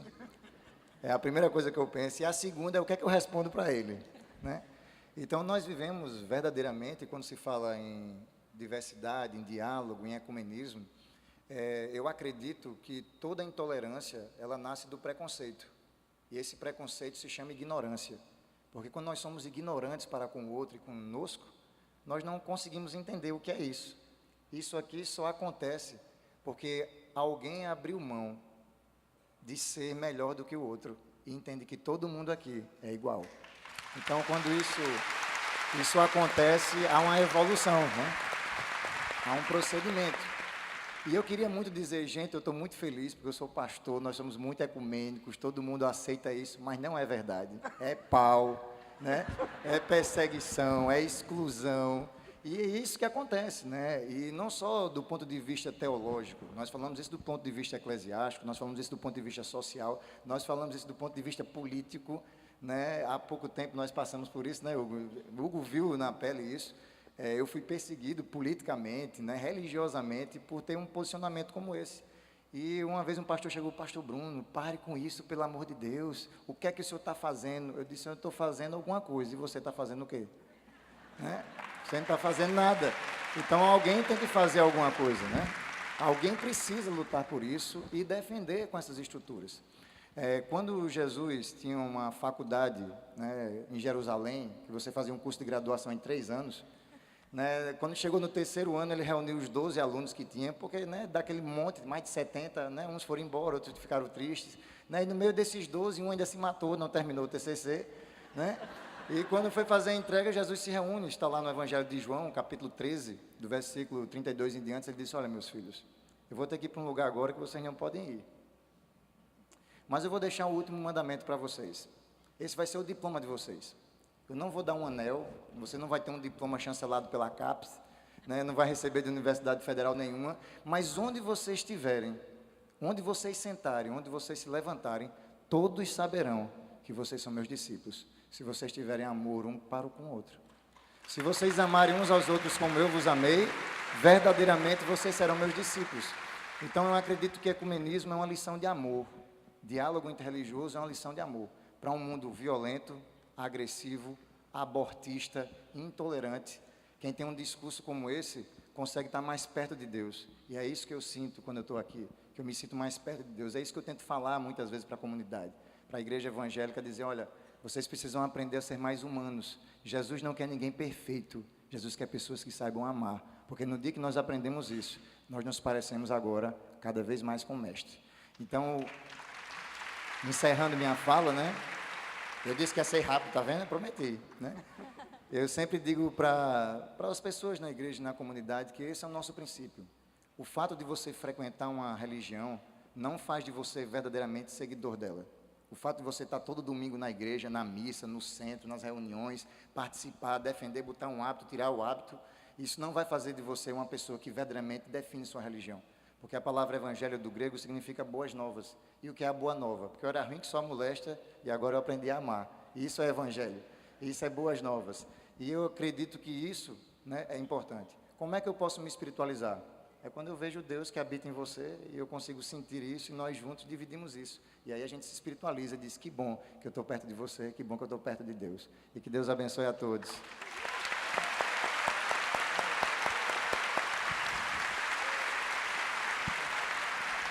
Professor Severino, antes que a gente seja arrancado desse Sim. palco, Certo. por favor, 1 minuto, marquei. Jesus disse a maior frase de todos os tempos, entre as maiores que o pastor Bruno falou: conhecereis a verdade e ela vos libertará. Todo mundo conhece isso. E na prática, a gente se ama, a gente aplica esta verdade. Faz uns 15 anos que eu fui fazer um seminário em uma cidade do Maranhão, chamada Açailândia, perto de Imperatriz, lá para dentro, 100 e poucos quilômetros. Só tem um centro espírita. Tem umas 8 ou 10 igrejas protestantes e só tem um centro espírita, chama Deus, Amor e Caridade, o nome desse centro. Cheguei lá, o grupo lutando com dificuldade, mas cheio de jovens trabalhando. Mas vocês aqui têm uma sorte muito grande, porque arrumar tanto jovem para trabalhar num encontro como esse, eles não são espíritas. É o padre Danilo, aqui da paróquia, que manda a juventude da igreja ajudar ao centro espírita. Eu quase caí para trás naquela época. Não satisfeito, à noite ele veio assistir a nossa palestra, nossa conferência. Elogiou a tradução do Pai Nosso que eu fiz, completamente diferente da que ele conhecia. E daí a pouco veio falar comigo. Quando o rapaz anunciou: aqui está o padre Danilo, tá, não sei, eu digo: meu Deus, matei o padre. Eu pensei, né? O padre vem, naquela época ainda era um carrossel. Ele disse assim: professor, isso é um carrossel, está arrodeado de slide. E no centro está Deus. As religiões são assim. Enquanto elas estiverem distantes, elas não se conhecem. Mas quando elas vierem para o centro, a busca de Deus vai acabar todas as diferenças. Aquilo me tocou bastante, não é? Aquilo me tocou bastante, e eu, chegando em casa, meu evangelho é sempre meu roteiro, eu abro o evangelho do segundo Espiritismo, na introdução. E Kardec dizendo: escolheu o ensino moral de Jesus, porque é o campo onde todas as religiões e todas as crenças podem se encontrarem. Não tem uma frase mais ecumênica de Kardec do que essa. E a partir daí abracei esse princípio. Estou aqui emocionado, por quê? Porque eu estou vendo uma semente que nós plantamos com dificuldade, pastor Bruno, não é tão fácil. né? E nós temos tido um apoio da espiritualidade, porque Kardec foi e é e prega o ecumenismo, está lá no Evangelho. Vamos buscar Jesus, que a gente vai acabar se encontrando, porque Ele é o amor, e é por trás dele que está tudo. Então eu agradeço a Deus, lá na universidade criamos um curso chamado Diversidade Religiosa. A gente se encontra no final de ano, 15, 16 religiões diferentes. Já fizemos na federação com o apoio do nosso querido Marco Lima. Então eu acho que nós estamos vivendo aqui uma festa. É aquela história, nós estamos no Taboa e eu sou Pedro, pelo meu gosto de dizer, vamos fazer uma tenda aqui, não vamos sair mais ninguém daqui. Porque nós estamos no apogeu, no clímax desse nosso encontro. Obrigado, Deus, obrigado, Jesus, obrigado, Kardec, obrigado, Marco Lima, palmas para você e muito obrigado a vocês todos.